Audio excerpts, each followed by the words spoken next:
안녕하세요. 저는 경기도에서 거주 중인 33살 먹은 주부입니다. 32살 때 시집와서 남편이랑 분가해서 살았고요. 어느 날 남편이 어머님께서 돌아가시고 혼자 계신 아버님을 저희가 모시는 게 어떻겠냐고 갑자기 이야기를 하더군요. 어느 누가 갑자기 저런 말을 하는데 좋다고 할 수 있겠어요. 그 일로 남편이랑 많이 싸웠어요. 위에 형님도 있으신데 왜 우리가 모시냐고. 아주버님은 대기업을 다니고 계셔서 저희보다도 여유롭고 형편이 저희와는 정말 비할 수도 없을 만큼 좋습니다. 그 일로 인해 저는 남편과 끝도 없이 대화를 나누었고 정말 싸우고 붙고 거의 매일 같이 싸웠어요. 그러다 하루는 남편이 술을 먹고 울면서 진심을 담아 말을 하더군요. 저에게 무엇이든 다른 거는 당신이 원하는 대로 하자는 거 전부 다 할 테니까 제발 이번만은 부탁 좀 들어달라고요. 그러면서 남편은 이야기를 이어갔습니다. 남편이 어릴 적에는 엄청 개구쟁이였대요. 매일 사고 치고 다니고 해서 아버님께서 매번 뒤 수습하러 다니셨다고 하더라고요. 남편이 어릴 때 골목에서 놀고 있는데 지나가던 중간 크기의 트럭에 받칠 뻔한 걸 아버님이 보시고 남편 대신 부딪히셨는데 그것 때문에 지금도 오른쪽 어깨를 잘못 쓰신대요. 그리고 아버님 하시던 일이 노가다였는데 남편이 군 제대하고도 26살 때쯤까지 놀고 먹었더랍니다.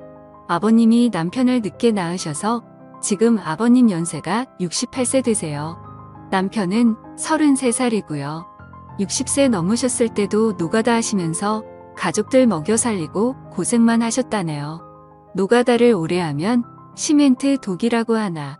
하여튼 그것 때문에 손도 쩍쩍 갈라지셔서 겨울만 되면 많이 아파하신다고 하더라고요. 평생 모아오신 재산으로 마련하셨던 조그만한 집도 아주버님이랑 남편 결혼할 때 집 장만해 주신다고 파시고 지금은 월세 내면서 원룸에 들어가서 사신다고 하더라고요. 그런데 어머님까지 돌아가시고 혼자 계신 거 보니 마음이 아파서 눈물이 자주 난다고 하더라고요. 저희가 살림이 넉넉했으면 이런 걱정도 안 할 텐데요. 저는 집에서 살림을 하는 평범한 주부이고 남편은 혼자 직장을 다니는데 일반적인 중소기업을 다니고 이직한 지 얼마 되지 않아 한 달에 세후 150 정도를 벌어옵니다. 그런데 그걸로 아버님께서 오시면 아무래도 반찬도 지금보다는 더 신경을 써야 할 것 같고 여러 가지로 많이 힘들 것 같더라고요. 심지어 그때는 제가 임신을 했어서 아이가 3개월 차인데 모든 부분이 힘겹더라고요. 그럼에도 부유하셨던 형님께서는 절대 아버님을 못 모신다고 강력히 못 박으셨고 아주버님도 그럴 생각이 없다라고 남편이 말을 하더라고요. 저렇게 철벽 방어를 하는데 어떻게 하겠습니까? 그리고 남편이 진심 어린 말들을 저렇게까지 했는데요. 그래서 넉 달 전부터 아버님을 모시기로 하고 저희 집으로 아버님을 모셔왔습니다.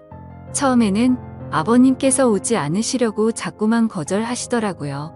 늙은이가 가봐야 집만 되고 눈치 보인다고 하시면서요.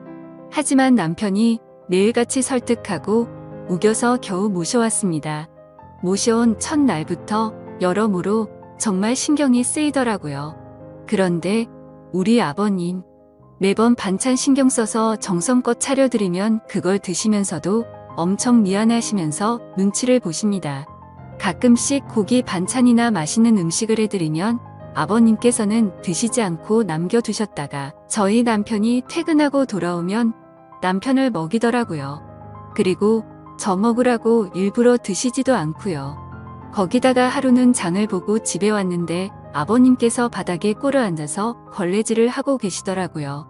저는 그 모습을 보고 깜짝 놀라서 걸레를 빼앗으려고 했더니 괜찮다고 하시면서 끝까지 고집을 부리시면서 청소를 끝마치시더라고요.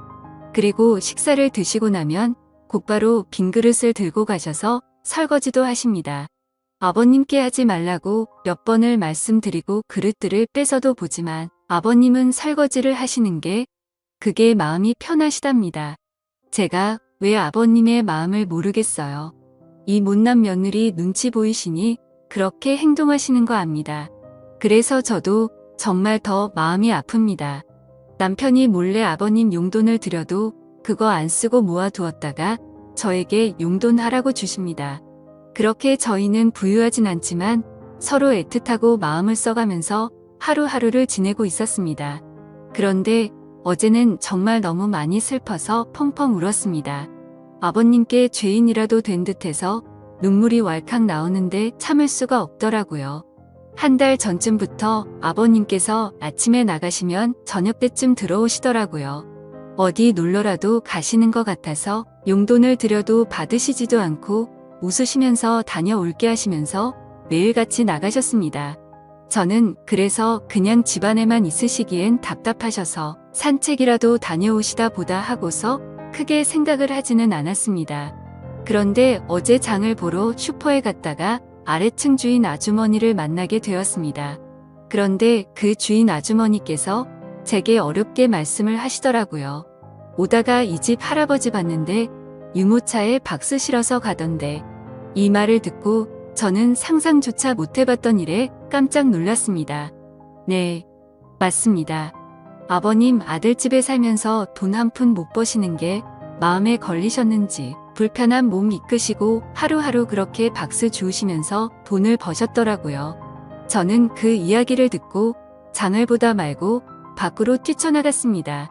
아버님 찾으려고 이리저리 돌아다녀도 안 보이시더라고요. 너무 죄송하고 가슴이 아파서 집에 들어와서 정말 한없이 엉엉 울었습니다. 한참을 울고 나서 남편에게 전화해 오늘의 상황을 말하니 남편도 아무 말이 없더군요. 한참의 정적이 흐르고 남편은 일찍 들어간다고 말하고 그렇게 통화를 끊었고 남편은 저녁 5시 조금 넘어서 평소보다 일찍 퇴근하고 들어왔습니다. 남편도 마음이 정말 안 좋은지 표정도 너무 어두웠고 집에 들어오자마자 가방만 내려두고 아버님을 찾으러 나간다고 하곤 바로 집 밖으로 나갔습니다. 제가 정말 바보였고 한심한 며느리였습니다. 그렇게 매일같이 나가셨는데 관심을 가지고 진작 이 사실을 알았어야 했는데 말이죠. 며칠 전부터 아버님께서 저 먹으라고 봉지에 들려주시던 과일과 과자들을 받으면서도 아버님께서 사오신 것인지 일을 해서 사온 것인가라는 생각도 못했다니 정말 한심스럽습니다. 못난 며느리 눈치 안 보셔도 되는데 그게 불편하셨던지 아들 집 오셔서도 편하게 지내지도 못하시고 매일같이 눈치만 보시다 불편하신 몸 이끌고 그렇게 일을 하고 계셨다니. 친정에 저희 아빠도 고생만 하시다가 돌아가셨는데 돌아가신 아빠 생각도 나고 해서 그렇게 저는 또다시 한참을 펑펑 울었습니다.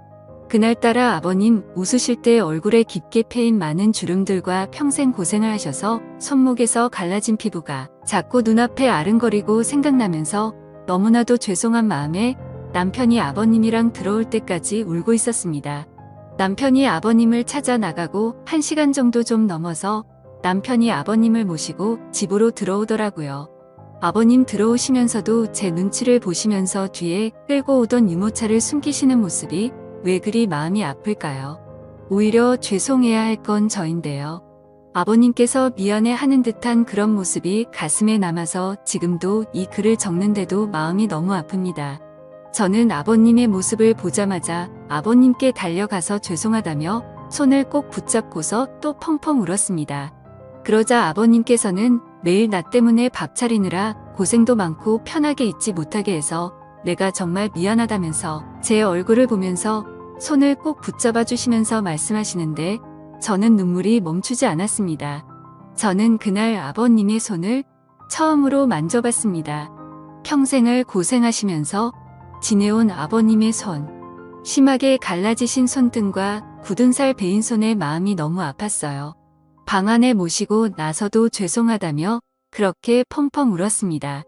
아버님 식사 챙겨드리려고 부엌에 와서도 요리를 하고 있는데도 왜 그리 눈물이 그치지가 않던지. 남편은 아버님께 다시는 그런 일 하시지 말라고 말했고 앞으로는 제가 더 열심히 일해서 벌면 되니까 그런 일 하시지 말라고 아버님께 확답을 받아냈습니다. 그렇게 이야기를 끝마치고서 3명이 오순도순 모여서 함께 저녁을 먹었습니다. 밥을 먹는데도 아버님 손을 보면서 자꾸 가슴이 아프더라고요. 오늘은 어제 일도 있고 해서 남편이 연차를 내서 쉬는 날이었고 저는 아버님 모시고 시내 나가자고 남편에게 얘기를 했습니다. 그렇게 저희는 다 같이 시내에 나갔고 날이 좀 쌀쌀해져서 아버님 잠바 하나랑 신발을 샀습니다. 한사코 괜찮다고 하시던 아버님께 제가 말씀을 드렸습니다. 자꾸 그러시면 제가 아버님 눈치 보여서 힘들어요 이렇게 말씀드렸더니 아버님께서는 고맙다고 하시면서 받으시더라고요. 그리고 집에 아버님 심심하실까봐 케이블 TV도 신청했습니다. 아버님께서 스포츠를 좋아하시는데 오늘 야구 방송이랑 낚시 방송 보시면서 너무 즐거워 보이시더라고요. 조용히 다가가서 아버님 어깨를 만져드리는데 보기보다 정말 왜소하시더라고요. 제가 꽉 잡아도 부서질 것만 같은 그런 아버님의 어깨.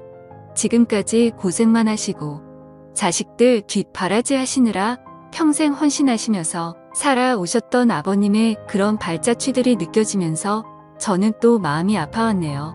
남편한테 말했어요. 저 평생 아버님 정말 친아버지처럼 생각하고 모신다고요. 비록 지금은 아버님께서 불편해 하시지만 언젠가는 친딸처럼 생각하시면서 대해주실 때까지 정말 잘할 거라고요. 마지막으로 아버님, 앞으로는 제 눈치 안 보셔도 돼요. 제가 그렇게 나쁜 며느리 아니잖아요. 아버님의 힘드신 희생이 없으셨다면 지금의 남편도 없잖아요. 그랬다면 지금의 저와 뱃속에 사랑스러운 손자도 없을 거예요. 저 아버님 싫어하지 않고 정말 사랑해요, 아버님. 그러니 항상 건강하시고 오래오래 사셔야 돼요. 그리고 2번 다시 그렇게 일 안 하셔도 돼요. 저 허리띠 쫄라 매고 알뜰하게 살게요.